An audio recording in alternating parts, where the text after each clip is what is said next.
कविताओं की श्रृंखला में आज रश्मिरथी से द्वितीय सर्ग।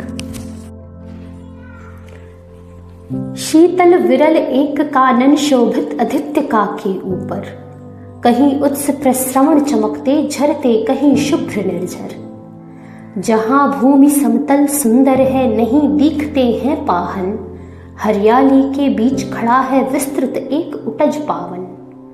आस पास कुछ कटे हुए पीले धनखेत सुहाते हैं, शशक मूस गिलहरी कबूतर घूम घूम कण खाते हैं। कुछ तंद्रिल अलसित बैठे हैं, कुछ करते शिशु का लेहन, कुछ खाते शाकल्य दीखते बड़े तुष्ट सारे गोधन।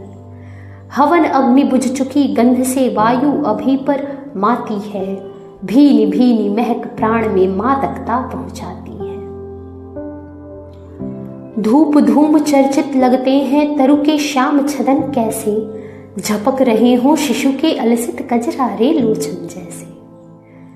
बैठे हुए सुखद आतप में मृग रोमंथन करते हैं, वन के जीव विवर से बाहर हो विशब्द विचरते हैं। सूख रहे चीवर रसाल को नन्ही झुकी टहनियों पर, नीचे बिखरे हुए पड़े हैं इंगुद से चिकने पत्थर। अजिन दर्भ पलाश कमंडलु एक ओर तप के साधन, एक ओर है टंगे धनुष तुणीर तीर बरछे भीषण। चमक रहा तृणकुटी द्वार पर एक परशु आभाशाली, लौह दंड पर जड़ित पड़ा हो मानो अर्ध अंशुमाली। श्रद्धा बढ़ती अजिन दर्भ पर परशु देख मन डरता है, युद्ध शिविर या तपोभूमि यह समझ नहीं कुछ पड़ता है।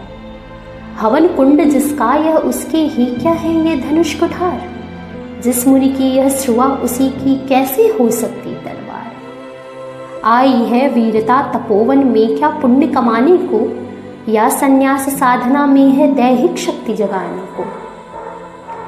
मन ने तन का सिद्ध यंत्र अथवा शस्त्रों में पाया है, या कि वीर कोई योगी से युक्ति सीखने आया है।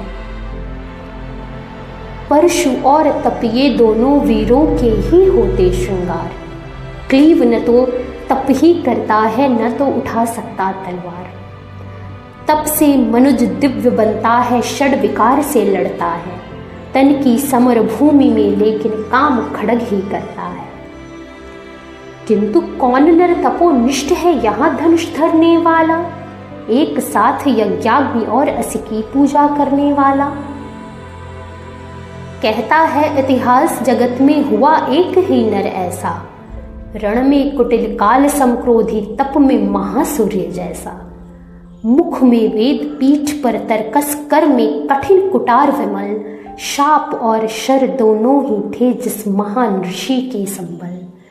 यह कुटीर है उसी महामुनि परशुराम बलशाली का, भृगु के परम पुनीत वंशधर व्रती वीर प्रणपाली का। हाँ वही कर्ण की जांघों पर अपना मस्तक धरकर, सोए हैं तरुवर के नीचे आश्रम से किंचित हटकर।